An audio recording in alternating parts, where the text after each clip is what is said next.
Okay, we're going. All right. The quick lightning podcast. Lightning round. Pretty City lightning round. Pretty City lightning round. Yep. Okay. All right, welcome to the Pretty City podcast. We back. My name is Devin Reno. I am just so much. I am over today. This is where we're at. Yeah. Least successfully, most importantly, though, I'm a professional wrestler. That's right. And one half of Pretty City Express, joined by Christopher Landon, Anthony Streeter, who is... I had so many things I wanted to say and I said nothing.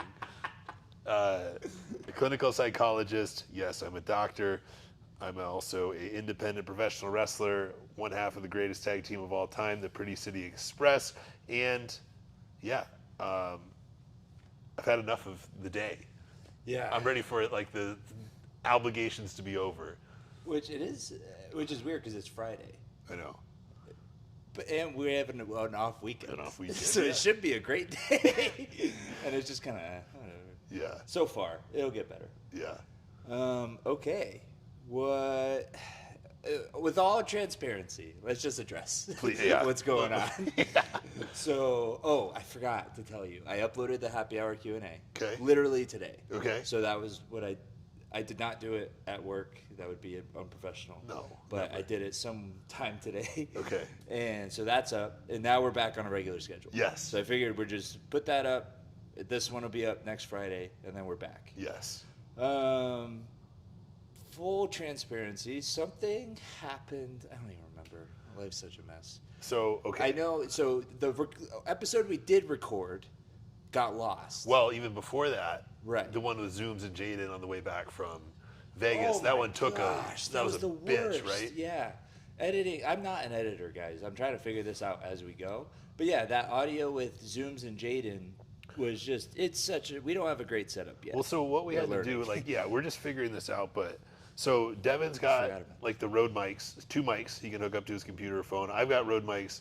We have different phones. I'm an old man, so I still have the Lightning hookups.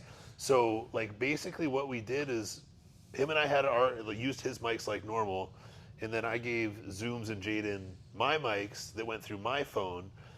But then to get getting the audio to you was fine. I think we just airdropped it. It was like 2 hours, but then it was converting the audio, lining everything up. That was just a motherfucker of a problem. Yeah, it was an issue. I'm not, like I told you, now that I know how to do it, it'll be good. Yeah. But that's how I've learned, probably since I was 12. Yeah. I started editing when I was 12 just because, I don't know if I ever told you this, because I wanted to make my own wrestling show. No. So you always told. I love that. The track. You always said like I had to learn how to do stuff because nobody else did. So like hooking up consoles and DVD players. Oh yeah. Like that was what you've always said, but this makes more sense. Yeah, that was my job around the house. I was the tech guy. Even though I didn't know tech, I just played video games. So they assumed because I played video games, I must know how everything works. And, whatever. And then, but with the editing, I remember I got my first laptop and I had Windows Movie Maker and I asked for a flip camera. Remember those? They had the USB like inside the camera, so you just flipped it out. Zack Ryder used it for Z True to Long Island. Yeah, the vertical. Yeah. So I got one of those, and then I started like making my sisters wrestle, and I had storylines, and we did promos, and I made these like cardboard titles. And then my obsession was I could never figure out how to burn a DVD. Oh. So that was what I was gonna do. I was gonna make my own DVDs. Yeah. But so I have like I don't know where that laptop is. It's probably in some junkyard. But I had several episodes of the Outstanding Wrestling Federation taped and edited, like promo into match, like the whole thing. Incredible. And I just figured that out because I wanted to wrestle. Wow. So all of that stuff that I know how to do is just because of wrestling. And that's why when Max was like, because I started doing the Phoenix Championship shows, the show opens, and then like I started with Fan Fusion, and Max was like, "Oh, you like video editing?" And I go, "No, I don't like it at all, but I like wrestling, and I want to make it better." So that's why I do all the things, and it's a lot of the skills that I have is purely because of wrestling. Yep. So some avenue I wanted to explore or do something. Yep. So, So podcast editing, again, because of wrestling, but I'm new to it, so I'm still figuring things out. Yeah. So that one, and rightfully so. I would like, if and when it comes up, I always tell people our IT department is on it and very competent. And by IT, I mean you. But that took a while, and rightfully so. And I'm so thankful that you, one, have a mind for it, and two, are willing to do it. Because I mean, however long it took you, times that by 4 is what it would have taken me to figure out. So thank you for that. So we had that episode that took a couple weeks. Yeah, I think to get figured out. It wasn't 2 weeks of. There would be times where I'm like, I'm just too busy. Yeah, or something, yeah. But yeah, right. That took it. Definitely delayed it. So sure. I think that we got that one taken care of, and then on the way back from Winter Circle, this is, I think, 2 weeks today. 2 weeks ago today, we were about to be back on track. You and I and Zooms recorded an awesome episode. It was very fun. Super fun. It was 2 hours long. The audio on my phone just decided not to save itself. We literally watched it disappear as we were recording. And we were like, We recorded, and the audio was like, oh, I'm just going to put this rope around my neck. Yeah. Dead. And ran away and died. Maybe it wasn't that good of an episode. Yeah. It's like, you guys don't want to put this out. Yeah. So that happened. Yeah, that was rough.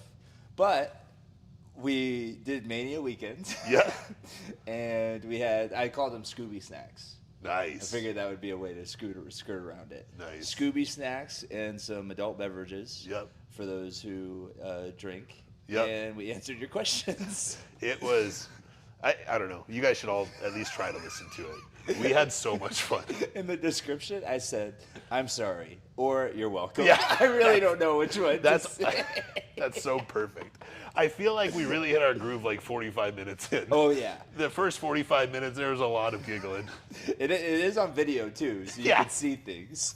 So the video and the audio are both uploaded as of today. But we did get to every single question that was sent in. We did, yeah. Full transparency, I don't remember a lot of it, so I hope it's good. Oh my gosh, it was fun. We had a great time. That was night 1 of Mania, right? Yes. So did we also watch the movie that night? No, we watched the movie. Watched the movie Thursday, had the show Friday, did the podcast Saturday, left Sunday. That's right. Yeah. Okay. So I had a Scooby snack before Mania, then another one for the Q&A. So it was compounded. We call that compounding interest, kids. Yeah.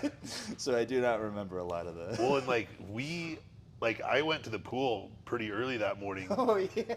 And I had some adult beverages at the pool, and so did the kids. I was napping. Yeah, you took a nap. And then after Mania, I had more adult beverages during the podcast. So yeah, compounding interest is the perfect way to describe how we were all feeling. I remember you were like, "Hey Dev," you were waking me up, and then I was, "Hey, what's up?" And then I hear Zamaya go, "We can't drive." I was like, "All right, where are we going?" Yeah, I got you. Yeah, went to Cafe Rio and got some other snacks, delicious snacks. Yeah, it was a good time. Very good time at Mania. Yeah, Mania itself was cool. It was great. I know there's been so much discourse about everything and I don't want to talk about reviewing the show or anything. Because the special part about our podcast is that we're actively trying to get there. Yeah. Right? Kind of a weird mixed bag of emotions in terms of what Mania's become. Yeah. It is really how do I say it without being I'm trying to politically answer this question. It's very capitalistic, corporate, I guess. I think it feels more corporate than it used to. Yeah. For sure. And it's weird. I don't know how I haven't quite processed how I feel about it, but this year more than any year, it was very apparent. Yeah. And so I know that's been a lot, but it is oh wow, okay, the chances of you getting there are already so slim. And then now they're even slimmer because there's less matches, less time to those matches. So this moment that you're waiting your whole life for, there's even less of a window to get it now. Yeah. And that was eye-opening and very, okay, I need to kind of reevaluate and that's why I texted you guys the other day. Yeah. What's a promotion? What makes it so special, you know?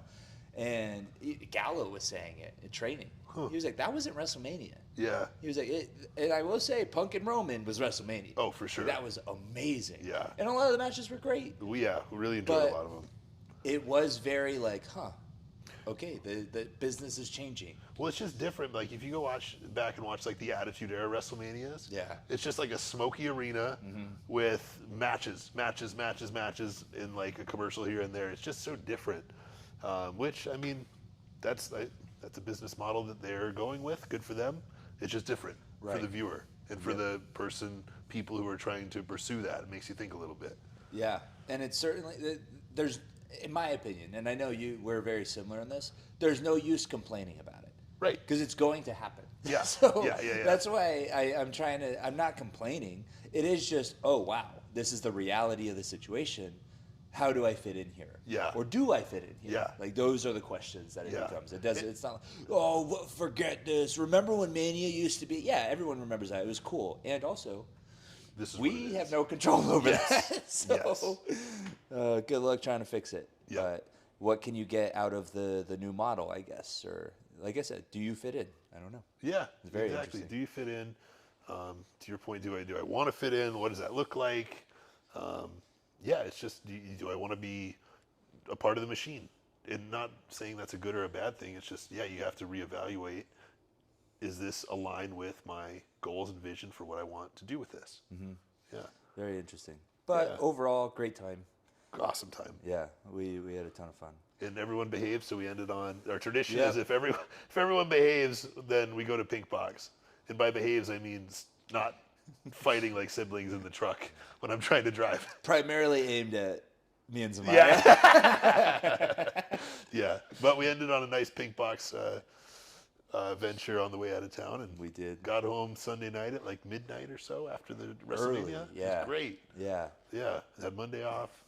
So, good trip. Speaking of Pink Box. Okay.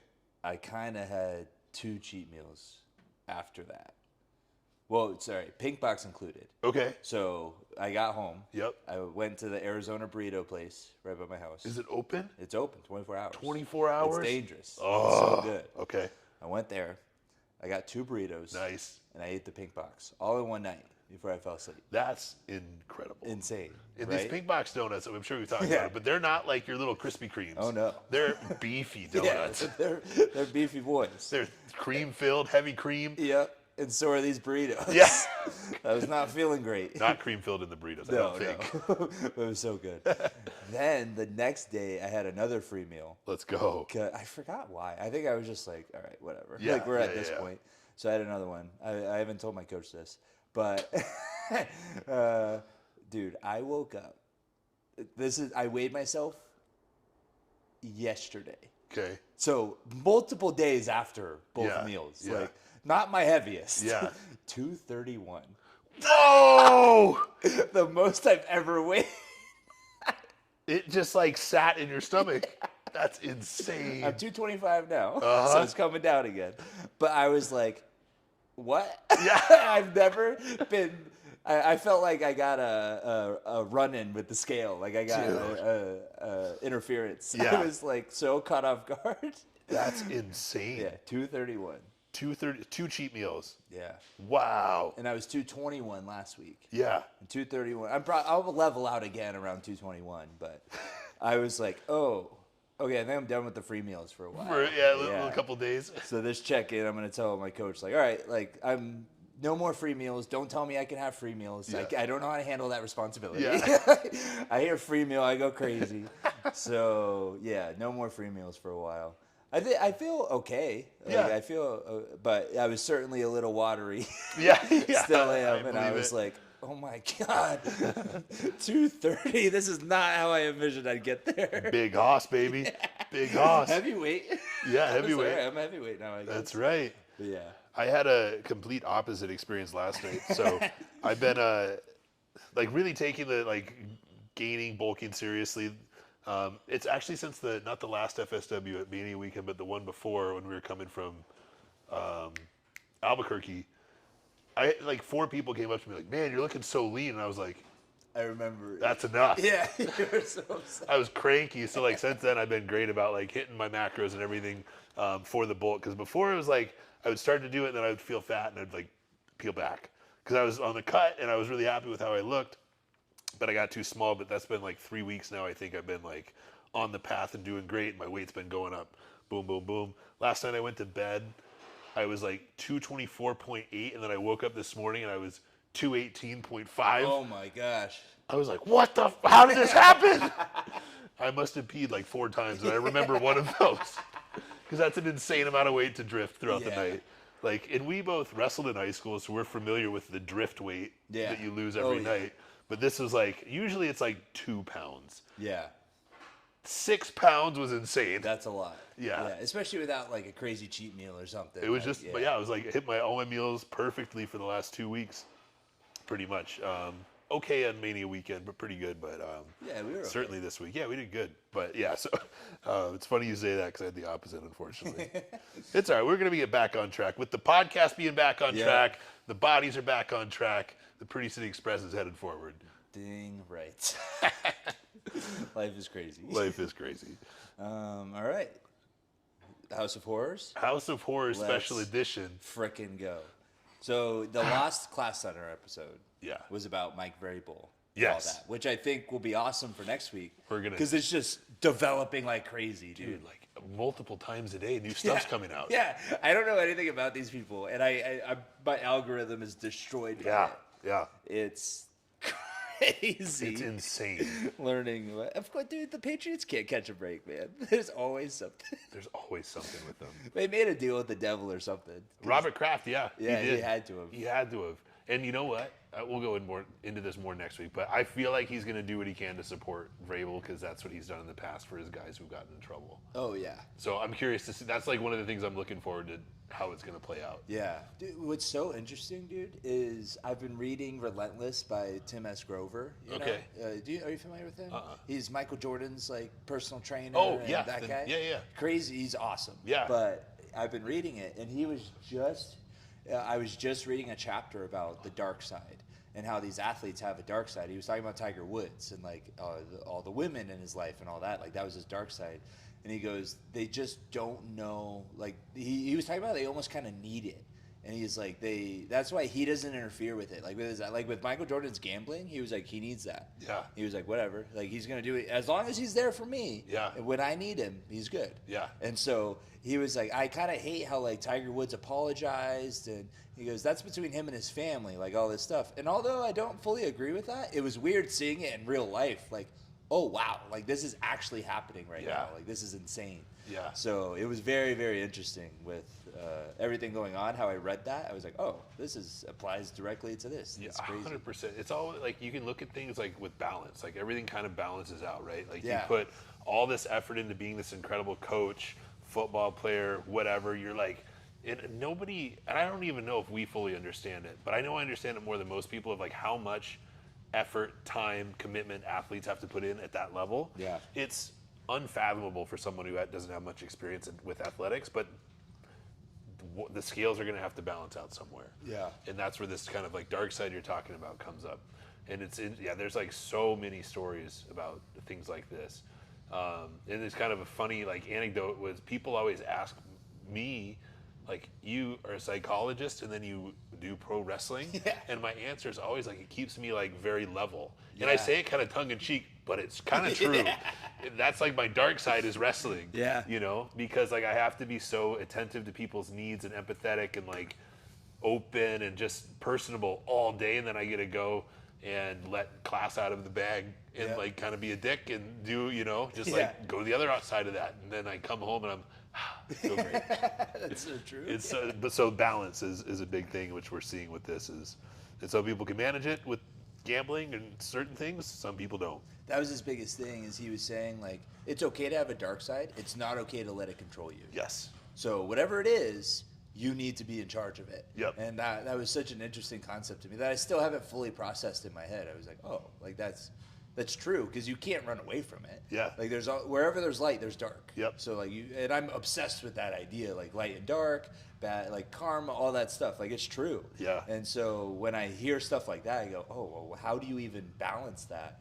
Or what does that look like? And then, but we know what it looks like when you can't control it because it becomes a scandal. You know? Yeah, 100%. And then the whole world knows your business. You got to apologize to your family and deal with that. I know. Speaking of Jordan and the gambling thing, I don't think you've watched The Last Dance yet. No, not yet. There's quite a bit in there about his gambling stuff. That's what I've heard. And yeah, so it's pretty interesting. Like I don't remember which finals. I think it was the first 3 that he won, so like 91, 2, and 3. He had like a rough game or whatever, so him and his dad went to Atlantic City for a night and gambled, and there was a huge, like, everyone was freaking out about it. And he does an interview like, yeah, I like gambling. I can afford to do it. Yeah. And like he just is very matter of fact about it, and he's someone who there's a lot of theories about his gambling and like why he took 2 years off and et cetera, but I appreciate that he never really runs away from it. He's pretty communicative about it from what I've seen. But The Last Dance has a lot of good stuff about him and his gambling. Interesting. Yeah. Yeah, that tracks with what his trainer's saying. Yeah. Go do it. Yeah. Just be smart. Just be smart and be here for your workout at this time. Yep. And then be the greatest basketball player of all time. Yeah. If you're that, you can get away with a lot. Yeah. All right. House of Horrors. House of Horrors. So, God. during this Mania weekend, I convinced them. Well, actually, in the last episode, I convinced you guys. You took advantage of Zamaya and I. I posed the question when they were tired. And over-caffeinated and tired. And they agreed to watch Weapons. Oscar nominated and, in some categories, winning movie Weapons. Yeah. Wow. So the first time I watched it was a couple months ago. It was in theaters, and I just went in cold. Like Previews? Did you watch the preview? No or anything? previews. Oh man, I hate trailers. Like we've talked about that. We've talked about that. As little as much, or I want to know as little as possible before going to see a movie. And I'll watch trailers sometimes. But now horror, especially, is getting back into the cryptic trailer. Yeah. Where they'll show a scene or something just to hook you. And I'll go, cool. I don't know what it's about, but I'm in. Take my money. I don't care. Yeah. And so this one, Jesse Velasquez from the training center. Yeah. He told me, he was like, dude, you have to see it. He goes, I know you. You're going to love it. And I was like, okay, sure. And he was like, no, like, you have to see it. And I go, okay, I'll go see it. And then somebody else was like, have you seen this yet? And I went, no. They went, dude, what are you waiting for? Yeah. And I was like, okay, like, sure, it's that good. And then I was at Universal with my ex and her son. And we always, and anytime, I love that theater. I've told you that all the time. Anytime I go to Universal, I'll go to the Universal City Walk Theater. And it's an AMC, it's sick. I saw Bring Her Back there by myself. It was awesome. But I remember we watched him one day. And I was like, all right, that was whatever. It wasn't the best movie. But the next day, we were looking for showtimes, and I saw Weapons. And I was like, I don't know what this movie's about, guys. I know there's something to do with kids. Do you want to go see it? And they were like, sure. And all of us were like, whoa. Like, this is the craziest movie ever. Yeah. Like hook, line, and sinker. And then we even saw, there's like a memorabilia shop there, like movie memorabilia, which is really cool. Yeah. Props and autographs, all the things. So we went there, and one of the workers was like, oh, you guys saw a movie? Because we had our cups. And I was like, yeah, we saw Weapons. He goes, dude. And we talked for like 10 minutes about those directors and Bring It Back and Talk to Me and all these movies. And he was telling me a lot of the background behind it. Yeah, I think he was a film student or something. Yeah. But I learned a lot. It was super cool. So I was so glad when it got recognized at the awards. Yeah. And that's when I pitched it to you guys. I was like, hear me out. Yeah. Let's all watch this together at Mania. Yeah. And I think it was worth it. It was quite the experience. So I want to know, what are your thoughts? So, okay, initial thoughts. This segment that we do on this podcast was created because Devin likes scary movies, and I don't. And he's very good at describing them, and that's enough for me, is getting the description. He does such a good job to where I actually kind of like will lose myself in the description and get a feel for the movie, but I feel safe. I feel safe. And there's a reason for that. I didn't like this at all from a personal experience. The movie ended, I was jumping, I was yelping, I was like saying, what the fuck, during the movie, I was out of sorts. And after the movie was over, I had to get up and go lay on the bed for a little bit and just like collect my thoughts. So it was an uncomfortable experience. I don't want to do it again anytime soon, if at all. Having said that, I can completely see, respect, and understand why this is a like very popular movie and for people who like these movies. It was original in the way they did it. I'd never seen a movie like that, like with the telling each person's perspective in chunks like that. That was really cool. I love how everything tied together. The characters were really good, especially the aunt. Oh my gosh, she was phenomenal, incredible. Like, and I'm getting chills just talking about it because like just the way they like her face was and like how they presented her and how they introduced her. Yeah. Oh, because they gave you like little snippets in the woods, right? Like a couple of those. Yeah. And then the first time you see her is in the principal's office, and the little assistant like gives you the look like, oh, something's kind of weird here. And then she walks in and chills go throughout your body. Like there was so much of that where it was so good. The comic relief, great. There was some of that in there. It was really fun. What was the kid's name? I don't remember. James or something. Yeah, something silly. He's a drug addict who gets caught up in the worst way possible. Yes. It's phenomenal. It's so good. It was, and the other thing I'll say about it is, we talked about this a little bit the night of, but I wouldn't say it was a happy ending. No. It was like, you kind of got like, you got closure, absolutely, but it wasn't like, oh, okay, everything's going to be okay. Yeah. It was like, okay, the problem's gone, but now there's still a whole bunch of problems these people have to like deal with and figure out. Yeah. So that was different too, and I appreciated it. But yeah, like overall, scary. Don't want to do that. Don't like scary movies, like Devin telling me about scary movies. But I can really, really appreciate why this was such a great movie and got nominated for and won some awards. Absolutely. I think, so watching it a second time was just as good.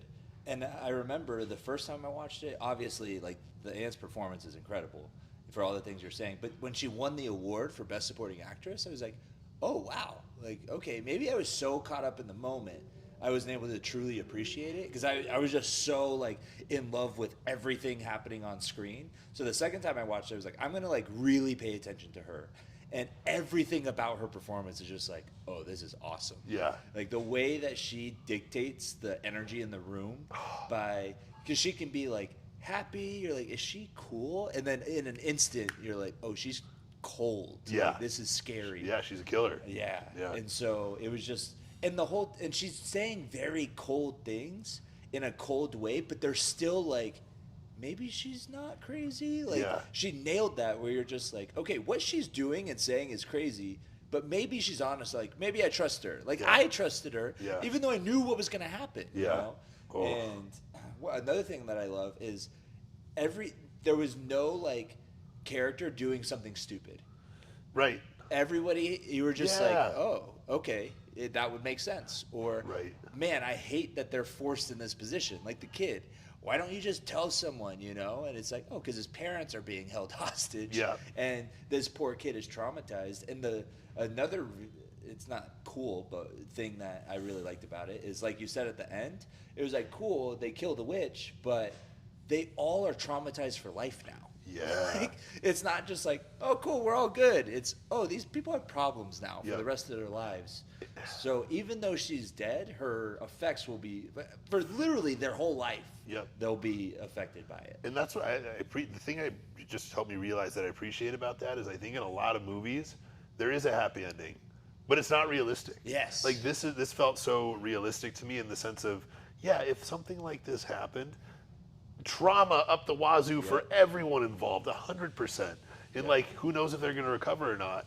And you felt that at the end of this movie. Whereas just like Sunshine and Rainbows, it's kind of delusional in a lot of ways. So I appreciated the realism of this ending. Yeah. And so for people who haven't seen it, the gist is there's a witch and she like casts a spell.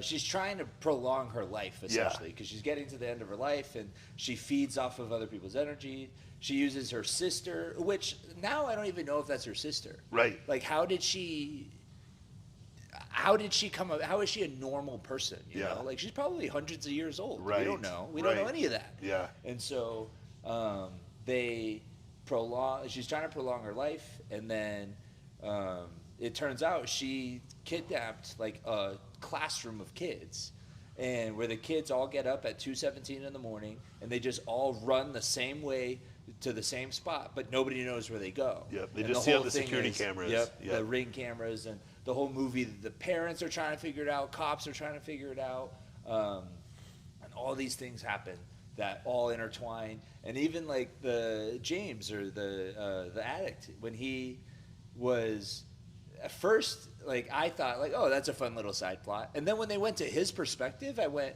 how the hell is this guy going to tie into it? Yeah. And then they did, and Yeah. I went, Okay. yeah, that makes sense. Like, I guess. Yeah. And just the way that it kept, because it would leave you on a cliffhanger and then jump to someone else's perspective. It was so good. Like there were so many more perspectives than I thought there were going to be. Exactly. They yeah. just kept coming and coming and coming and coming. Yeah. And I just remember being like, oh wait, why are you moving now? I want to see what's going on. But then instantly, within 2 minutes, I would be invested in whatever was going on screen. Yeah. I'd be like, God damn it! Like, okay, now I have to wait to find out what happened. And then 2 minutes later, I didn't care about what happened because I was invested in what was going on now. Yeah. You know. Yeah. And then by the time they loop back around to where they left off, you're like, oh, that's how that. Yes. And it's perfectly paced. You guys, you need to watch the movie. It's Yeah. phenomenal. They were all terrified, as was I. But they were all terrified, and like.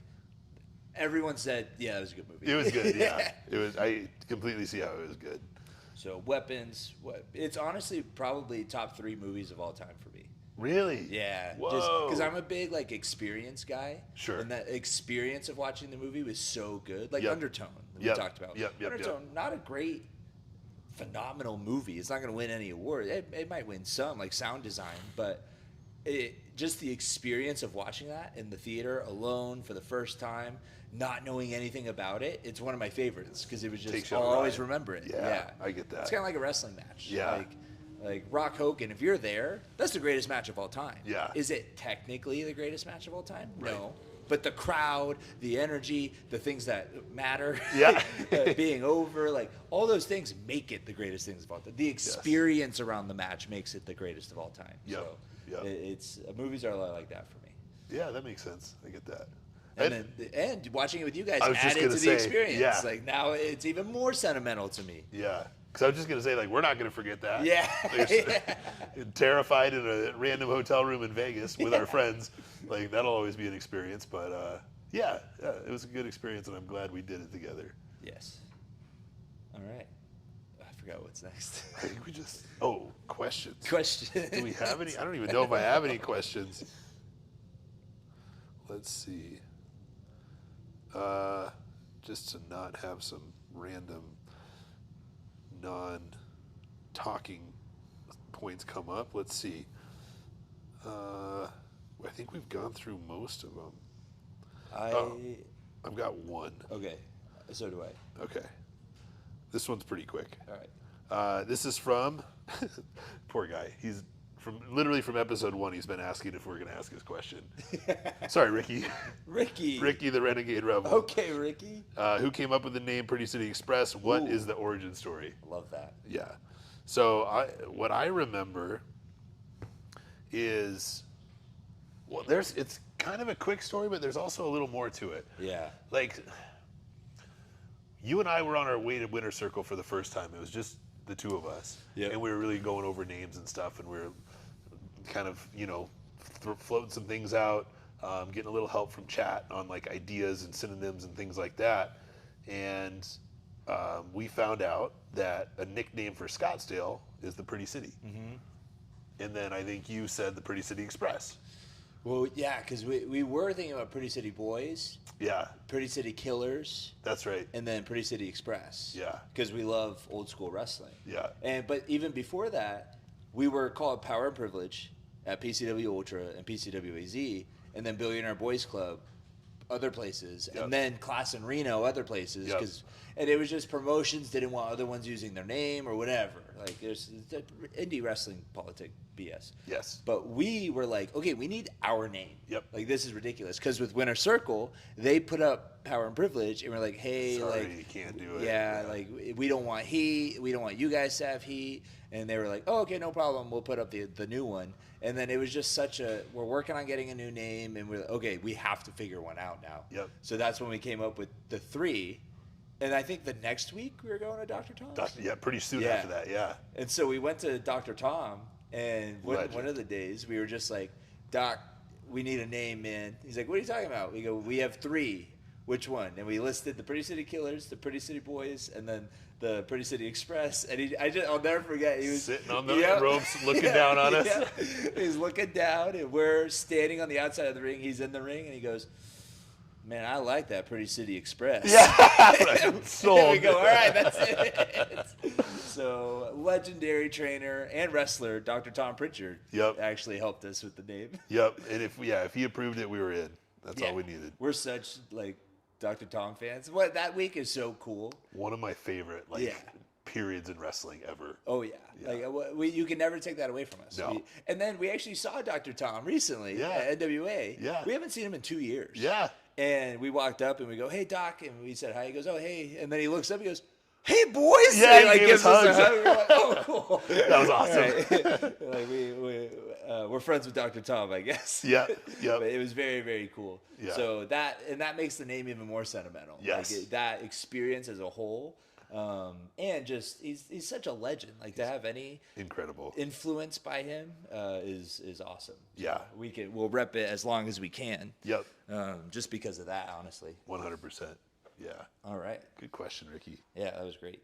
So I have a kind of easy one. Okay. Not easy, but quick. Okay. Where's the most obscure place you would want to wrestle? Back to Johnny Espinoza. Did legend. we?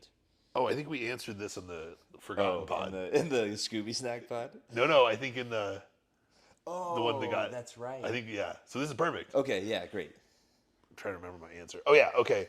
The most obscure place, maybe obscure, that I would want to wrestle is I would want to wrestle somewhere in Montana in the summer. Like there's some really cool venues where concerts happen in like Missoula and Bozeman. I just think it would be cool to go back there in the summer to my home state and get to wrestle, because I think like living somewhere that for most people is pretty off the beaten path and obscure like Montana, it's like I know that shows have happened up there and I know there's like a podunk promotion up there, I think, but wrestling there under like a pretty cool promotion or a pretty cool pretense, I think would be something that would be very special. Does WWE do house shows there? They used to? My dad went to a show in like either the late 70s or early 80s, a house show. Yeah. And I've been trying to I need to ask Chat, but I was trying to do research on, because he's like, I don't remember who was there. I just know it was WWF. I've been trying to research who was there, but I can't find it. So I need to ask Chat. But it's been a very long time. That's crazy. Yeah. It's torn everywhere. Because Montana, for everywhere. But Montana would fall, back in the territory days, it would kind of fall into Stampede, and then it would fall into AWA. Oh, I didn't think about it, Stampede. Yeah. Okay. So it kind of and I'm sure there was, because it was kind of on the outer skirts of both of those anyways, so it probably just didn't get a lot of. Yeah. It's hard to get there. It's not close to anything. It's just tough to get there. So that would be my fun, obscure place to wrestle. That's cool. I think I don't have a location, like a state or something, because none of them are obscure. Like a lot of the places I want to wrestle are, they're just normal. Like I would love to go to Europe. I would love to go to Japan. I would love to, even Mexico would be cool. Mexico, MSG, all these famous arenas, MSG, London, the Garden in Boston. Yeah, that's my number one probably. Well, University of Phoenix Stadium is my number one. Yeah. But a stadium show is crazy. Yeah. And then the Garden in Boston is my second one. Yeah. But yeah, so I'm gonna say the Van Buren. That's right. That's what you said last time too. Yeah. Yes. Okay, cool. So it's congruent. But yeah, the Van Buren, it's a sick venue. I've had some of the most memorable concert experiences there. Yeah. Just because of the vibe. It's such a good vibe. It's so fun. And they've got a cool balcony, and it's set up really for wrestling. If a promotion, which I know Rockstar has run there a couple times. I know that's eventually one of our goals. Yeah. But the issue is with PCW is it's Mesa based. So to ask our fans to drive almost an hour is pretty difficult because a lot of them are families. So I totally understand that. But it would be really cool to run in the Van Buren and even make it like a spot. Oh yeah. If PCW gets big enough to where, because think of all the legendary promotions in the country, they all have a venue. Yeah. Where you're like, it goes back to the ECW arena. Yes, like it's exactly. literally the ECW arena. To this day. If you can make that the PCW arena, that'd be sick. So cool. And it's set up for it. It's ready to go. It's just who can develop the house and the consistent fan base to keep it going. For sure. And I don't even know if the venue wants wrestling. Yeah. That's another thing. Wrestling has a bad reputation in some places. Well, it only takes one. Yeah. You know, for a lot of people who aren't quote unquote wrestling fans, it's like they have one lukewarm or even bad experience. They're like, okay, that's all wrestlers. I'm not dealing with it. Yep. We're literally seeing that with Chicago. Yeah. With did you hear about that? Yeah. Oh yeah. So that whole incident in Chicago. Well, I'm not speculating. I wasn't there. I'm not giving my opinion or anything. But it is an example of one incident happens, no wrestling at all. Yep. They've been wrestling there for 20 years. Yep. Like so, probably close to 100 promotions. I bet have wrestled at that venue, or had shows at that venue. Hundreds, maybe over 1,000 shows at that venue. Yet one happened, and they were like, never again. Right. I'm sure 10 years from now, maybe. But if they're even there 10 years from now, and so. You just have to be so careful with wrestling and wrestlers, like that's part of your responsibility. Yeah. Dom talks about it all the time in the pre-show meetings. We are building a relationship with this venue. They trust us. We're not ruining that because you think you're too good for the rules. Yep. And it's almost a bit now where he gets on me about it. Yeah. Even though I will defend myself on the pod, Uh-huh. I remember Dom going, "Hey, no flipping off." Yeah. I go, "I don't do that here. I did it in Ultra because they were like, go get heat, and I was young and I was dumb, and I was like, okay, I'll flip people off because they're flipping me off." And then we wrestled Dom and John. In his entrance, he's flipping me off. And I go, "Oh, okay, motherfucker. I guess the rules are out the window." So, and then even you'll do things. Yeah. And he just applies it to me. The spitting. Yeah. That was me. That was you. And allegedly. Allegedly. Yeah, every time. Points at you. Yeah, he goes, "No spitting." And he looks right at me, and I go, "Dog." It's become a bit in the pre-show meetings where everything he says not to do, he just says right to my face in front of everyone. And I've maybe done 3 or 4 of those things. Yeah. But they were all done in a way that it's acceptable. Of course. Yes. That's what Graves, and I'm going to be arrogant for just a second because Graves said it, so I can say it. Graves is probably the most harsh critic of anyone ever.